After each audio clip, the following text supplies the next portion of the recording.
Welcome to Perumalas kitchen. This is Sindhu. 1 KG చికెన్తో perfect కొలతలతో perfect chicken gravy curry.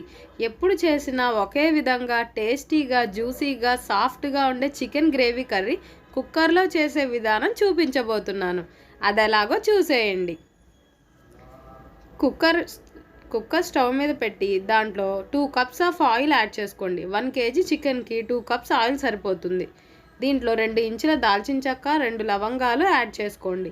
అవి fry అయిన తర్వాత 3 మీడియం సైజు ఉల్లిపాయలు, 3 పచ్చిమిర్చి సన్నగా కట్ చేసి వేసుకోండి. ఉల్లిపాయలు బ్రౌన్ కలర్లోకి వచ్చిన తర్వాత 2 టమాటోస్ సన్నగా కట్ చేసి వేసుకోవాలి.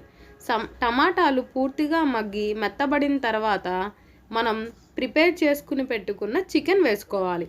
చికెన్ అయితే 1 కేజీ చికెన్కి 2 table spoon rock salt, 2 table spoon కారం, 2 టేబుల్ స్పూన్ అల్లం వెల్లుల్లి పేస్ట్, 2 టేబుల్ స్పూన్ల పెరుగు, 1/2 టీ స్పూన్ పసుపు యాడ్ చేసి 30 మినిట్స్ మ్యారినేట్ చేసుకొని తర్వాత మనం కుక్కర్లో యాడ్ చేసేసుకోవాలండి. ఇప్పుడు కుక్కర్లో యాడ్ చేశాక ఒకసారి బాగా మిక్స్ చేసుకోండి. హై ఫ్లేమ్లో పెట్టి 5 మినిట్స్ కలపండి. అలా కలుపుతూ ఉండేసరికి ఇప్పుడు సాల్ట్ అన్నీ యాడ్ అయినాయి కాబట్టి వాటర్ బయటకు వస్తూ ఉంటాయి చికెన్లో నుంచి. ఇప్పుడు ఒకసారి మూత పెట్టేసుకోండి. మళ్ళీ 5 మినిట్స్ తర్వాత మూత ఓపెన్ చేసి చూస్తే చూడండి వాటర్ అలా వస్తున్నాయి కదా, ఉడుకుతుంది మన చికెన్లో వాటర్ అన్నీ ఇంకిపోయిన తర్వాత మన రిమైనింగ్ ప్రాసెస్ స్టార్ట్ చేయాలండి. ఇప్పుడు మళ్ళీ ఒకసారి దీన్ని కలిపేసుకొని మళ్ళీ మూత పెట్టేసుకుందాం. మూత పెట్టుకొని మళ్ళీ 5 మినిట్స్ తర్వాత చూసేసరికి ఇలా ఉడుకుతుందండి. ఈ వాటర్ అంతా ఇంకిపోతున్నాయి కదా, ఆయిల్ పైకి వస్తుంది. ఇప్పుడు దీంట్లో మసాలా పేస్ట్ యాడ్ చేసుకోవాలి. ఆ మసాలా కోసం నేను 1 కేజీ చికెన్కి ఒక 2 టేబుల్ స్పూన్ ధనియాలు, 4 లవంగాలు, 2 యాలకులు, చిన్న దాల్చిన చెక్క, గసగసాలు 1 స్పూను, 4 జీడిపప్పు యాడ్ చేసి మిక్సీ పట్టి పేస్ట్ చేసేసుకున్నాను. ఇప్పుడు ఆ పేస్ట్ని దీంట్లో యాడ్ చేసేసుకుందాం.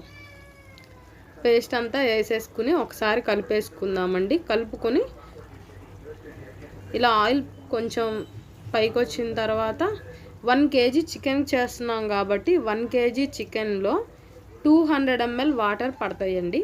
కరెక్ట్గా 200 ml వాటర్ యాడ్ చేసేసుకొని ఒకసారి కలుపుకుని దీంట్లో కొంచెం కొత్తిమీర ఫైనల్గా యాడ్ చేసుకోవడమేనండి. ఇప్పుడు దీనికి కుక్కర్ పెట్టేసి మూత 4 విజిల్స్ రానిద్దాం.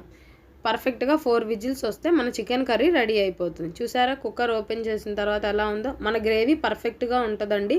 మళ్ళీ ఒకసారి స్టవ్ ఆన్ చేసి పెట్టాల్సిన అవసరం కూడా లేదు. డైరెక్ట్గా డిష్ అవుట్ చేసేసుకోవడమే. చూసారా నోరూరించే చికెన్ గ్రేవీ కర్రీ 1 కేజీ చికెన్కి పర్ఫెక్ట్ కొలతలతో. నచ్చిందా? లైక్ చేయండి, షేర్ చేయండి.